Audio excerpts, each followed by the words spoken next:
அழகான சின்ன கிராமத்துல ஒரு கணவன் மனைவி வாழ்ந்து வந்தாங்க. மனைவி பெயர் சிந்து, கணவன் பெயர் ரவி. எப்பா எந்திங்கப்பா, காலையில காஃபி குடிச்சிட்டு வேலைக்கு போங்க. அங்க வேலையெல்லாம் அப்படியே கிடக்கு. எந்திங்கப்பா, நீங்க எந்திரிச்சு வேலைக்கு போங்க. நான் உள்ள போய் சமையல் வேலையெல்லாம் பார்க்க போறேன். எல்லாம் அப்படி கிடக்கு, சரிங்களா? ஏஞ்சி பிறகுதான் காஃபி கொடுப்பேன். ஏஞ்சி கிச்சனுக்கு வாங்க, நான் போறேன் கிச்சனுக்கு. அப்படி சொல்லிட்டு சிந்து அவளோட அடுப்பாங்கரைக்கு போய் அவளோட சமையலை ஆரம்பிச்சிட்டா. முட்டையை வச்சு இன்னைக்கு நல்லா ஸ்பெஷலாக செய்வோம்னு சொல்லிட்டு அடுப்பில் நல்லா வித்தியாசமாக சமைச்சிட்டு இருந்தா.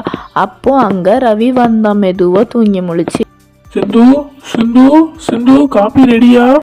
நீ எல்லாத்தையும் மெதுவாகவே செய், சரியா? நான் இந்த காஃபியை மட்டும் குடிச்சிட்டு அப்படியே வயலுக்கு போய் என் வேலையெல்லாம் பார்த்துட்டு வரேன். சமைச்சு முடிச்சுட்டு ஃபோன் பண்ணு, நான் வரேன். அப்படி இல்லைன்னா நீ வேணா சமைச்சு முடிச்சுட்டு அங்கே கொண்டு வா. இப்போதைக்கு எனக்கு அந்த காஃபி மட்டும் போதும். நீ காஃபி குடிச்சே.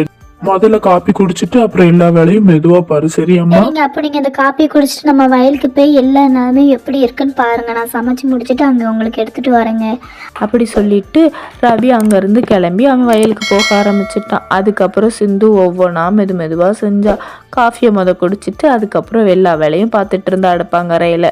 சமைச்சு முடிச்சுட்டு சிந்துவும் அந்த சாப்பாடு பையை எடுத்துட்டு மெதுவாக அங்கேருந்து கிளம்பி போக ஆரம்பிச்சிட்டா வயலுக்கு. அதுக்குள்ள மதியம் ஆயிட்டா. சரி சிந்து, எல்லா சமையலும் முடிச்சிட்டியா? அந்த கிணத்துக்கிட்ட எல்லாத்தையும் எடுத்து வை, நான் வந்து சாப்பிட்றேன். இன்னும் கொஞ்சோண்டு நெருக்கத்தை தான் இருக்கு, அதை மட்டும் அறுவடை பண்ணிட்டு வந்துடுறேன். சரின்னு சொல்லிட்டு சிந்து அங்கேருந்து வந்து அந்த கிணத்து பக்கத்தில் உட்கார்ந்து இருந்தா. கொஞ்சம் நேரம் ஆச்சு. அதுக்கப்புறம் அவளுக்கு கொஞ்சம் தாகமாகவும் இருந்த மாதிரி இருந்துச்சு. அதனால அந்த கிணத்துல தண்ணி குடிப்போமான்னு யோசிச்சுட்டு இருந்தா. இது நல்ல தண்ணி கிணறாச்சு. இந்த கிணத்து தண்ணி சூப்பரா இருக்கும். இன்னைக்கு பார்த்து வாளி வேற இருக்கு, அதனால வாளியை போட்டு எட்டி எடுத்து பார்ப்போம். சூப்பரா இருக்கும் இந்த தண்ணி குடிக்க. எட்டி எடுக்க முயன்ற சிந்து அந்த கிணத்துக்குள்ள தெரியாம தவறி விழுந்துட்டு. அங்க வந்த ரவிக்கு பதட்டமா ஆயிட்டு சிந்துவை காணும்னு. அப்புறம்தான் தான் மனைவி அந்த கிணத்துல விழுந்து இறந்துட்டாங்கிறது அவனுக்கு புரிஞ்சிச்சு. அன்னைக்கு இரவு முடிஞ்சு அடுத்த நாள் பகலும் விடிஞ்சிச்சு. ஐயோ, தான் மனைவி இருந்தா இருக்கிற கடனுக்கு எல்லாம் அவன் சப்போர்ட் பண்ணுவாள, எனக்கு எப்பவும் ஒரு உறுதுணையா இருப்பாள. இனிமே நான் என்ன பண்ண போறேன்? அப்படியே ஒரு வாரத்துக்கு மேல போச்சு. அதுக்கப்புறம் அங்க அவனோட வட்டி கடைக்காரன் அங்க வந்து, டேய் தம்பி, என்னடா என்கிட்ட வாங்கின பைசா எல்லாம் எங்க? 10,000க்கு மேல வாங்கிட்டேன். நீயும் வரல, முதலும் வரல, சீக்கிரமா பணத்தை கொடுக்குற வழியை பாரு அப்படின்னு சொல்லிட்டு அந்த கடைக்காரன் அங்க இருந்து வீட்டுக்கு மெதுவா கிளம்பி போயிட்டான். அதுக்கப்புறம் அவன் என்ன பண்ணான்னு தெரியாம யோசிச்சுக்கிட்டே இருந்தான்.